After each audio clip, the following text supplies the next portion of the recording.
ஒரு கஸ்டமர் என்ன உங்ககிட்ட எதிர்பார்க்கறாங்க அப்படின்னு சொல்லுங்க பாப்போம். ஒரு கஸ்டமர் எதிர்பார்க்கறது என்னன்னா, அவங்கள எந்த வகையில ஞாபகப்படுத்துறோம், ரிமெம்பர் பண்றோம். உங்களோட ப்ராடக்ட்ஸ் அப்டேட்டா இருக்கலாம், இல்ல ஏதாவது ஒரு இம்பார்ட்டன்ட் நாலேஜ் அப்டேட்டா இருக்கலாம், ஏதாவது ஒரு விஷயத்த அவங்களுக்கு எஜுகேட் பண்றதா இருக்கலாம். அந்த மாதிரி அப்டேட்ஸ் அவங்க எதிர்பார்க்கறாங்க.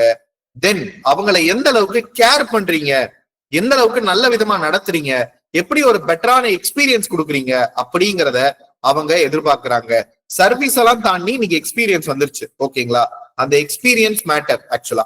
அதே மாதிரி உங்களோட எந்த விதமான சோஷியல் அப்டேட்ஸ், ஒரு பெரிய இனிஷியேட்டிவ், இல்ல ஏதாவது ஒரு ஈவெண்ட், இல்ல ஒரு எக்ஸ்போ சேல், எது நீங்க பண்றீங்கனாலும் எனிதிங் நீங்க வந்து உங்க நிறுவனத்துல நடக்கக்கூடிய அப்டேட்ஸ அவங்களுக்கு பர்சனல் இன்வைட்டா எதிர்பார்க்கறாங்க. அதாவது என்னன்னா, இன்னைக்கு நிலைமை என்னன்னா, எல்லாரும் வந்து காமன் ப்ரொமோஷன் பண்ணிட்டு இருக்கோம். அதை தாண்டி எனக்குன்னு அவங்க என்னப்பா மெனக்கெட்டு பண்றாங்க அப்படின்ற ஒரு ரியல் வேல்யூவை அவங்க எதிர்பார்க்கறாங்க. ஓகேங்களா? உங்க கஸ்டமர் கிட்ட நீங்க சேல் பண்றதை தாண்டி எந்த அளவுக்கு அவங்கள வேல்யூடா ஃபீல் பண்ண வைக்கிறீங்க அப்படிங்கறதா மேட்டர். யோசிச்சுக்கோங்க. இந்த 3 விஷயத்த நோட் பண்ணிக்கோங்க. அவங்கள ரிமெம்பர் பண்ணணும். ஒவ்வொரு அக்கேஷன் உங்க நிறுவனத்தோட ஒவ்வொரு அப்டேட்டும் அவங்களுக்கு தெரியணும். அவங்கள நல்ல விதமா கேர் பண்ணணும், நல்ல எக்ஸ்பீரியன்ஸ் கொடுக்கணும்.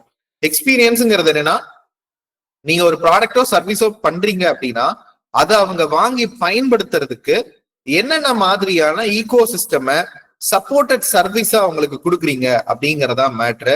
அதே மாதிரி உங்களோட நிறுவனத்தில் நடக்கக்கூடிய முக்கியமான நிகழ்வுகளுக்கு அவங்கள ஸ்பெஷலா இன்வைட் பண்றீங்களா, அவங்கள அடுத்தடுத்து ஞாபகப்படுத்துறீங்களா அப்படிங்கறதா மேட்ரு. இந்த 3 விஷயத்த நீங்க ஞாபகம் வச்சுக்குவீங்களா இன்னைக்கு? Remember, care, invite.